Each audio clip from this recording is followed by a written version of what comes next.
Tally का एक नया सॉफ्टवेयर आ चुका है, टैली प्राइम, और इसी को लेकर आज हम टैली प्राइम कोर्स की शुरुआत कर रहे हैं। टैली प्राइम के इस कोर्स में आपको बेसिक से लेकर एडवांस अकाउंटिंग स्किल्स से जुड़े हुए सभी वीडियोस स्टेप बाय स्टेप देखने को मिलेंगे। आज का ये वीडियो विशेष रूप से उन स्टूडेंट्स के लिए है जो टैली कोर्स की शुरुआत करने वाले हैं। आज की क्लास में हम टैली प्राइम में नई कंपनी क्रिएट करने के बारे में विस्तार से सीखने वाले हैं। लेकिन यदि आप टैली ERP 9 के यूजर हैं और टैली प्राइम में मूव करना चाहते हैं तो उसके लिए आप हमारा टैली प्राइम से जुड़ा हुआ complete practical overview about tally prime इसे देख सकते हैं। टैली प्राइम में हम किस तरह से काम करेंगे, डेटा को किस तरह से माइग्रेट करना है, ये सारी कुछ जानकारी आपको हमारे पुराने वीडियो से मिल जाएगी। इसी तरह से यदि आप टैली प्राइम के सॉफ्टवेयर को डाउनलोड करना चाहते हैं तो आपको वो किस तरह से करना है, डाउनलोड करने के बाद इंस्टॉल और एक्टिवेट किस तरह से करना है, फ्री एजुकेशनल वर्जन किस तरह से यूज करना है, आपके पास लाइसेंस वर्जन है तो वो किस तरह से यूज करना है, ऐसी सारी कुछ जानकारी आपको हमारे पुराने वीडियो से मिल जाएगी। इन दोनों ही वीडियोस का लिंक मैंने इस वीडियो के डिस्क्रिप्शन में दे दिया है, आप उसे जरूर देख लीजिएगा। जैसा कि मैंने बताया, आज की ये क्लास उन स्टूडेंट्स के लिए है जो टैली सीखने की शुरुआत कर रहे हैं। दोस्तों, आगे बढ़ने से पहले हमेशा की तरह मेरा आपसे निवेदन है कि यदि अभी तक आपने हमारे चैनल को सब्सक्राइब नहीं किया है तो प्लीज अभी कर लीजिए। आइए शुरुआत करते हैं। दोस्तों, यदि आपके पास टैली प्राइम का एजुकेशनल वर्जन है जो कि फ्री ऑफ कॉस्ट आप टैली सॉल्यूशंस की वेबसाइट से डाउनलोड कर सकते हैं, तो टैली प्राइम को स्टार्ट करते ही जो फर्स्ट स्क्रीन आपको देखने को मिलेगी उस स्क्रीन पर टैली प्राइम आपको लाइसेंस के बारे में पूछेगा और यहाँ आपको एजुकेशनल वर्जन में काम करने के लिए कंटिन्यू इन एजुकेशन मोड इस बटन पर क्लिक करना है। अदरवाइज आप शॉर्टकट की T का भी यूज कर सकते हैं। जैसे आप इस बटन पर क्लिक करेंगे टैली प्राइम आपका स्टार्ट हो चुका है और उसके बाद हमें जो स्क्रीन दिखाई देती है उसमें हमें लिस्ट ऑफ कंपनीज दिखाई देती है। यदि आपके पास लाइसेंस वर्जन है तो बस केवल एक बार आपको टैली प्राइम के लिए लाइसेंस एक्टिवेट करना है और जैसे ही आप टैली प्राइम स्टार्ट करेंगे ऑटोमेटिकली आपको यही स्क्रीन जिसमें टैली में बनी हुई कंपनीज की लिस्ट आपको दिखाई देगी। दोस्तों, टैली में कंपनीज का अपना एक यूनिक कॉन्सेप्ट है। जैसे वर्ड, एक्सेल, पावरपॉइंट में हम फाइल्स बनाते हैं और वर्ड में बनी हुई फाइल्स को डॉक्यूमेंट कहा जाता है, एक्सेल में बनी हुई फाइल्स को वर्कशीट या वर्कबुक कहा जाता है और पावरपॉइंट में बनी हुई फाइल्स को हम प्रेजेंटेशन कहते हैं। ठीक उसी तरह से टैली में हम जो फाइल्स बनाते हैं उन्हें कंपनीज कहा जाता है। सरल शब्दों में आप ऐसा समझ सकते हैं कि हिसाब किताब रखने के लिए जो बुक्स हम मैन्युअली मेंटेन करते हैं, हाथ से हम जो हिसाब किताब करते हैं, उसी को कंप्यूटराइज करने के लिए टैली सॉफ्टवेयर में जो फाइल बनती है उसे कंपनी कहा जाता है। तो हमारा सबसे पहला काम यह होगा कि हमें नई कंपनी किस तरह से क्रिएट करनी है। दोस्तों, इसीलिए टैली में सबसे पहले कंपनी क्रिएट करने का ऑप्शन हमें यहाँ पर दिखाई देता है। यदि हम नई कंपनी क्रिएट करना चाहते हैं तो जस्ट हमें क्रिएट कंपनी ऑप्शन पर क्लिक करना है और यहाँ पर आपको दिखाई देगा कंपनी क्रिएशन फॉर्म। इस कंपनी क्रिएशन फॉर्म में हम अपनी कंपनी के बारे में सारी इंफॉर्मेशन यहाँ पर टाइप करेंगे। सबसे पहला फील्ड है कंपनी नेम। जिस भी नाम से हम अपनी कंपनी की अकाउंटिंग करना चाहते हैं वो कंपनी नेम हम यहाँ पर टाइप करेंगे। जैसे XYZ प्राइवेट लिमिटेड, उसके नीचे आपको दिखाई देगा मेलिंग नेम। अब दोस्तों, मेलिंग नेम का सीधा सा मीनिंग होता है पोस्टल एड्रेस में कंपनी का जो नाम हमें यूज करना है वो हमें यहाँ पर टाइप करना होता है। जनरली कंपनी नेम और मेलिंग नेम एक जैसे होते हैं, लेकिन यहाँ पर आप कॉन्सेप्ट समझिएगा। कंपनी नेम में आप अपने हिसाब से कोई भी नाम दे सकते हैं, वो नाम आपको टैली की लिस्ट ऑफ कंपनीज में दिखाई देता है। लेकिन मेलिंग नेम में आप जो भी नाम टाइप करेंगे वो नाम आपको इनवॉइस यानी बिल प्रिंट करते समय उस पर दिखाई देगा। ठीक इसी तरह से कंपनी का जो एड्रेस आप यहाँ टाइप करेंगे वो एड्रेस भी इनवॉइस पर प्रिंट होगा। यहाँ आप एक से ज़्यादा लाइन में एड्रेस को टाइप कर सकते हैं। नीचे आपको फील्ड मिलेगा स्टेट। स्टेट में जैसे हमारा स्टेट राजस्थान है इसलिए मैं राजस्थान सेलेक्ट कर लेता हूँ। कंट्री हमारा इंडिया रहेगा। Pin code, telephone number, mobile number, fax, ये सारी इंफॉर्मेशन यदि आप भरेंगे तो इनवॉइस पर ये प्रिंट हो सकती हैं। सारी इंफॉर्मेशन को फिल करने के बाद आगे हमको मिलता है फाइनेंशियल ईयर सेट करने का ऑप्शन।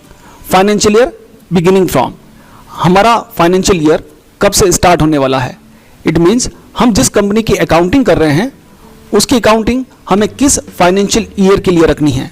फाइनेंशियल ईयर स्टार्ट होता है 1 अप्रैल से 31 मार्च तक। तो फाइनेंशियल ईयर बिगिनिंग में हमेशा 1 अप्रैल हमें यूज करना है। ईयर हम अपनी आवश्यकता अनुसार यहाँ पर सेट कर सकते हैं। नीचे आपको ऑप्शन मिल रहा है बुक्स बिगिनिंग फ्रॉम। हम हिसाब किताब के लिए अपनी बुक्स को किस डेट से मेंटेन करना चाहते हैं वो डेट हमें यहाँ पर टाइप करनी होती है। लेकिन आप देखेंगे कि आपको टैली में दोनों ही डेट्स सेम मिलती हैं। 1 अप्रैल ऊपर भी लिखा हुआ है और 1 अप्रैल नीचे भी लिखा हुआ है। तो जनरली तो ये दोनों डेट्स हमें सेम रखनी चाहिए। फिर भी यदि कोई स्पेसिफिक आपका बिजनेस है और आपने किसी पर्टिकुलर डेट से बिजनेस स्टार्ट किया है तो वो डेट भी आप यहाँ पर टाइप कर सकते हैं। कई स्टूडेंट्स को मैंने देखा है कि वो ऊपर फाइनेंशियल ईयर बिगिन 1 अप्रैल ले लेते हैं और बुक्स बिगिनिंग में 31 मार्च ले लेता है। तो ऐसा नहीं करना है दोस्तों। ये बुक्स बिगिनिंग है, हम हिसाब किताब कब से रखना चाहते हैं वो डेट हमें यहाँ पर इनपुट करनी चाहिए। देन इस सारी इन्फॉर्मेशन को हम लोग सेव करेंगे और सेव करने के लिए हमें फिर से एंटर प्रेस करना है। कंपनी की इन्फॉर्मेशन को सेव करने के लिए हमें एक्सेप्ट मैसेज बॉक्स दिखाई देगा। यहाँ आप एंटर प्रेस करते हुए भी इन्फॉर्मेशन को सेव कर सकते हैं या आप कीबोर्ड से वाई प्रेस करते हुए भी इन्फॉर्मेशन को सेव कर सकते हैं। अदरवाइज आप शॉर्टकट की control A Word Excel PowerPoint में हम सेव करने के लिए जिस तरह से कंट्रोल एस यूज करते हैं उसी तरह से टैली में इन्फॉर्मेशन को सेव करने के लिए कंट्रोल ए शॉर्टकट का यूज किया जाता है। यहाँ हम एंटर प्रेस करेंगे और हमारी कंपनी क्रिएट हो चुकी है।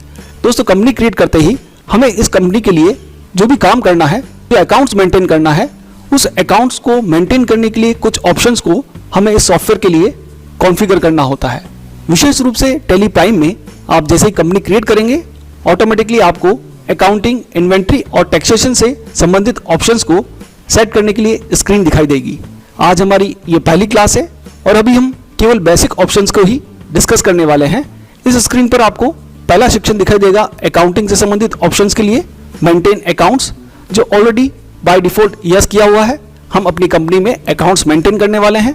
इसके नीचे दिखाई दे रहा है इनेबल बिल वाइज एंट्री, ये ऑप्शन भी यस है। अब इन ऑप्शंस का क्या मीनिंग है, इनका किस तरह से यूज होगा, वो हम आने वाली क्लासेस में सीखने का प्रयास करेंगे। सेकंड सेक्शन में मिलेगा इन्वेंट्री से संबंधित ऑप्शंस के लिए, मेंटेन इन्वेंट्री और इंटीग्रेट अकाउंट्स विद इन्वेंट्री। दोनों ही ऑप्शन आपको यहाँ पर यस दिखाई दे रहे हैं। इसी तरह से यदि हम अपनी कंपनी में जीएसटी से संबंधित कार्य करना चाहते हैं तो उसके लिए भी ऑप्शन यहाँ पर यस दिखाई दे रहा है, और टीडीएस से संबंधित काम करना चाहते हैं तो उसके लिए अभी ये ऑप्शन नो दिखाई दे रहा है। सबसे पहले आपको ये समझना है कि अकाउंट्स हम दो तरीके से सामान्य रूप से मेंटेन कर सकते हैं। ऐसी कंपनीज जहां पर केवल सर्विस को परचेज और सेल किया जाता है वहां हम अकाउंट्स ओनली में काम करते हैं, और ऐसी कंपनीज जहां पर सर्विस के साथ भी काम होता है और गुड्स यानी माल को बेचना और खरीदने वाला काम भी होता है तो वहां हमें अकाउंट्स के साथ साथ इन्वेंट्री को भी यूज करना होता है। यदि आपको लगता है कि आप ऐसी कंपनी की अकाउंटिंग कर रहे हैं जहां केवल आप अकाउंट्स ही मेंटेन करेंगे, सर्विस ओनली वाला काम होगा, तो आप इन्वेंट्री वाले ऑप्शंस को नो सेट कर सकते हैं। इस तरह से स्टार्टिंग में हम जीएसटी के साथ अभी काम नहीं करेंगे, इसलिए मैं इस ऑप्शन को भी कर देता हूं। देन इस स्क्रीन को भी हमें सेव करना है, एक्सेप्ट एंटर प्रेस करते हुए हमें सेव कर लेना है। तो दोस्तों इस तरह से हमने एक कंपनी को क्रिएट कर लिया है। कंपनी क्रिएट करने के बाद आपको एक स्क्रीन पर दिखाई देगा गेटवे ऑफ टैली, जिसमें टैली से संबंधित सारे ऑप्शन हमें यहाँ दिखाई देंगे। दूसरा जो सेक्शन है वो कंपनी इंफॉर्मेशन सेक्शन है, जहाँ पर जिस कंपनी को हमने क्रिएट किया था उस कंपनी का नाम यहाँ पर दिखाई दे रहा है। जो फाइनेंशियल ईयर हमने अभी कंपनी क्रिएट करते समय यूज किया था वो फाइनेंशियल ईयर दिखाई दे रहा है। करंट डेट दिखाई दे रही है और डेट ऑफ लास्ट एंट्री में नो वाउचर एंटर्ड लिखा हुआ आ रहा है। इट मीन्स अभी हम जो अकाउंटिंग कर रहे हैं वो XYZ प्राइवेट लिमिटेड कंपनी की करने वाले हैं। अब हमने ये कंपनी तो क्रिएट कर ली, लेकिन मान लीजिए इस कंपनी की किसी इंफॉर्मेशन में कोई हमें चेंज करना है, तो उसके लिए हमें यहाँ पर राइट हैंड साइड पर कुछ बटन दिखाई दे रहे हैं। एक बटन आपको दिखाई दे रहा है F3 कंपनी। जब आप F3 प्रेस करेंगे या कंपनी बटन पर क्लिक करेंगे तो आपको कंपनी से संबंधित फिर से ऑप्शन दिखाई देंगे।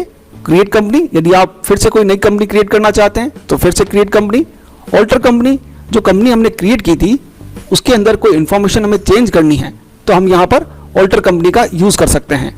हम एक बार इस ऑल्टर कंपनी ऑप्शन को यूज करते हैं। देखिए आप फिर से कंपनी क्रिएशन फॉर्म ही हमें दिखाई दे रहा है, लेकिन ऊपर अब लिखा हुआ आ रहा है कंपनी अल्टरेशन, यानी जो कंपनी हमने क्रिएट की थी उसकी किसी इंफॉर्मेशन को हम यहाँ से चेंज कर पाएंगे। यदि आप इस कंपनी को डिलीट करना चाहते हैं तो भी आपको ऑल्टर कंपनी में जाना है और ऑल्टर के साथ डी प्रेस करते हुए आप इस कंपनी को डिलीट कर सकते हैं।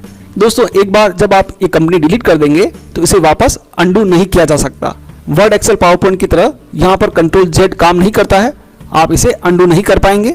इसी के साथ साथ यदि आप इस कंपनी को क्लोज करना चाहें, अभी ये एक्टिव कंपनी है, हम जो अकाउंटिंग करेंगे वो XYZ प्राइवेट लिमिटेड के लिए करेंगे। उसके लिए हमें F3 में ही ऑप्शन मिलेगा शट कंपनी। आप इस कंपनी को यहाँ से क्लोज कर सकते हैं। जैसे आप एंटर प्रेस करेंगे टैली आपको मैसेज डिस्प्ले करेगा यस और नो, आपको यस करना है और कंपनी अब क्लोज हो चुकी है। और यदि हमें फिर से कंपनी सेलेक्ट करनी है तो हम लिस्ट ऑफ कंपनीज स्क्रीन से फिर से अपनी कंपनी को सेलेक्ट कर सकते हैं। दोस्तों टैली प्राइम में शॉर्टकट कीज का भी अपना एक महत्व है। यदि आप कीबोर्ड से ऑल्टर प्रेस करेंगे तो ऑल्टर के साथ जो भी शॉर्टकट्स यूज होते हैं वो हमें अपनी स्क्रीन पर दिखाई देगा। जैसे ऑल्टर F3 सेलेक्ट कंपनी का शॉर्टकट है। इट मीन्स हमने अभी सेलेक्ट कर रखा है XYZ प्राइवेट लिमिटेड कंपनी को, और यदि हमारे सिस्टम में और भी कोई कंपनी बनी हुई है और हम XYZ प्राइवेट लिमिटेड को बिना क्लोज किए हुए कोई और कंपनी भी सेलेक्ट करना चाहते हैं तो हमें सिंपल ऑल्टर के साथ F3 प्रेस करना है और दूसरी कंपनी को यहां से हम सेलेक्ट कर सकते हैं। और आप देखेंगे ABC प्राइवेट लिमिटेड एक कंपनी और सेलेक्ट हो चुकी है। जो कंपनी यहाँ पर हाईलाइटेड है वो कंपनी एक्टिव कंपनी कहलाती है, और जब आप अकाउंटिंग करेंगे तो वो ABC प्राइवेट लिमिटेड के लिए अकाउंट्स मेंटेन होगा। और यदि आप XYZ प्राइवेट लिमिटेड को एक्टिव कंपनी बनाना चाहते हैं तो उसके लिए सिंपल आपको प्रेस करना है F3 इसका शॉर्टकट है, और अब आप XYZ प्राइवेट लिमिटेड को सेलेक्ट कर लीजिएगा तो आपको यहाँ पर दिखाई देगा बोल्ड लेटर्स में XYZ प्राइवेट लिमिटेड ऊपर की तरफ आ चुका है। इट मीन्स अब हमारी active company XYZ private limited है। तो दोस्तों एक से ज़्यादा कंपनीज में हम एक साथ यहाँ पर काम कर सकते हैं। और यदि आप कंपनीज को शट करना चाहें, बंद करना चाहें, तो उसके लिए हमें यूज करना होता है कंट्रोल F3। जैसे आप कंट्रोल F3 प्रेस करेंगे टैली आपसे पूछेगा किस कंपनी को आपको शट करना है। जैसे मैं ABC प्राइवेट लिमिटेड को शट करना चाहता हूं। अब आप देखेंगे यहाँ पर हमें केवल XYZ प्राइवेट लिमिटेड ही दिखाई दे रही है। इसी तरह से आपको जो बटन्स दिखाई दे रहे हैं उन बटन्स के साथ एक एरो की भी दिखाई दे रही है। इस एरो पर आप जब क्लिक करेंगे तो सारे शॉर्टकट्स आपको यहीं पर दिखाई देंगे। सिंपल F3 से एक्टिव कंपनी का सिलेक्शन किया जा सकता है। ऑल्टर के साथ F3 से हम कंपनी सेलेक्ट कर सकते हैं। कंट्रोल F3 से हम किसी भी कंपनी को शट कर सकते हैं, बंद कर सकते हैं। ऐसे शॉर्टकट्स जो ऑल्टर के साथ यूज होंगे उनके नीचे आपको सिंगल अंडरलाइन दिखाई देगी, और ऐसे शॉर्टकट्स जो कंट्रोल के साथ यूज होंगे उनके साथ आपको डबल अंडरलाइन दिखाई देगी। तो दोस्तों आज की क्लास में हमने ये सीखने का प्रयास किया है कि हम टैली में किस तरह से कंपनी को क्रिएट कर सकते हैं। यदि आज का हमारा वीडियो आपको पसंद आया हो, उपयोगी लगा हो, ज्ञानवर्धक लगा हो तो आप इसे जरूर लाइक करें, शेयर करें और कमेंट करें। आज की वीडियो में इतना ही। मिलते हैं अगले वीडियो में।